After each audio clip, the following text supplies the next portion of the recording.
Start. Punjab national bank कर्ज धोखाधड़ी मामले में मुख्य आरोपी मेहुल चौकसी की बेल्जियम में गिरफ्तारी भारत की बड़ी कूटनीतिक कामयाबी कही जा सकती है। चौकसी पर करीब 13,500 करोड़ रुपए की धोखाधड़ी करने का आरोप है। उसने पंजाब नेशनल बैंक के अधिकारियों से सांठगांठ कर यह पैसा विदेशी बैंकों में भेज दिया था। फिर इस मामले का पर्दाफाश होने से पहले ही करीब 7 साल पहले देश छोड़कर फरार हो गया। उसने पहले ही एंटीगुआ में निवेश का तर्क देकर वहां की सदस्यता ले ली थी। सीबीआई और प्रवर्तन निदेशालय तब से उस पर नजरें टिकाए हुए थे, मगर चौकसी उन्हें चकमा दे रहा था। अब जब वह इलाज के लिए बेल्जियम पहुंचा तो प्रवर्तन निदेशालय और सीबीआई ने वहां की पुलिस को सारे संबंधित दस्तावेज सौंपते हुए गिरफ्तार करने की अपील कर दी। उसी आधार पर उसे गिरफ्तार किया गया। अब भारतीय एजेंसियां उसके प्रत्यार्पण की तैयारी में हैं। चूंकि बेल्जियम के साथ भारत की प्रत्यार्पण संधि है, इसलिए दावा किया जा रहा है कि चौकसी को भी उसी तरह भारत लाया जा सकेगा जैसे मुंबई हमलों में आरोपी तहव्वुर राणा को कुछ दिनों पहले अमेरिका से भारत लाया गया।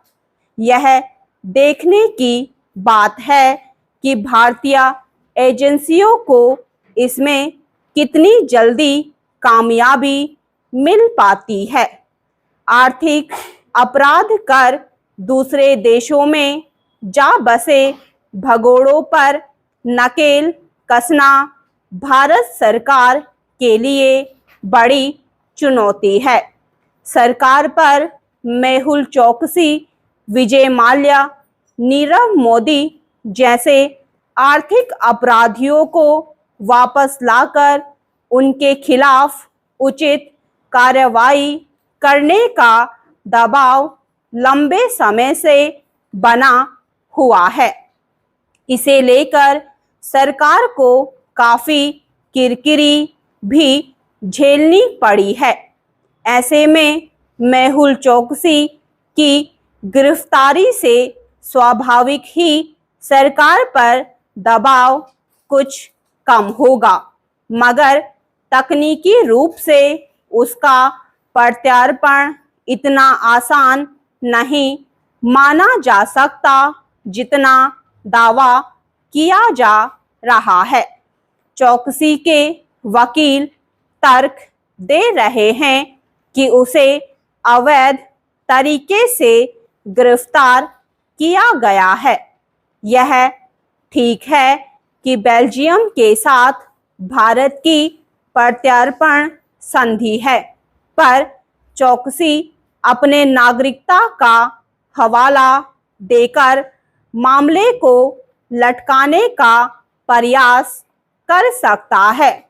फिर जैसा कि उसका सह अभियुक्त और भतीजा नीरव मोदी लंबे समय से ब्रिटेन में रहते हुए अपने प्रत्यार्पण के खिलाफ दलीलें पेश कर रहा है, वैसा ही मेहुल चौकसी भी कर सकता है।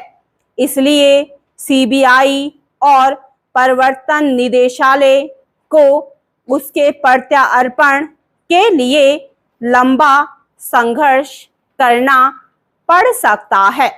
निसंदेह चौकसी की गिरफ्तारी से उन सभी लोगों और बैंकों ने खुशी अनुभव की होगी जिनके साथ उसने धोखाधड़ी की है, पर उसके प्रत्यार्पण भर से वह भरोसा नहीं दिलाया जा सकता कि उसने जो पैसे यहाँ से विदेशों में भेजे वे वापस लाकर उन लोगों को दिलाए जा सकते हैं।